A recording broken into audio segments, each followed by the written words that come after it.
22 जुलै 1959 रोजी अहमदनगरच्या देवळाली प्रवरा गावात अजित पवार यांचा जन्म झाला. पिता अनंतराव पवार शेतकरी होते, तर आई आशाताई पवार गृहिणी. बारामतीच्या काटेवाडी गावात अजित पवार यांचं बालपण गेलं. एका स्वच्छ वातावरणात राहून जीवनातलं वास्तव समजून घेण्याचा त्यांनी प्रयत्न केला.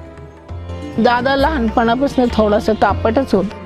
कळायला लागल्यानंतर जराशी झालं शांत. खूप शांत आणि बऱ्याचशा प्रमाणात लाजाळू पण होते. म्हणजे आता बोललं तर खरं वाटलं नाही, पण स्वभाव लाजाळू होता. आमचे शाळेमध्ये आम्ही जाताना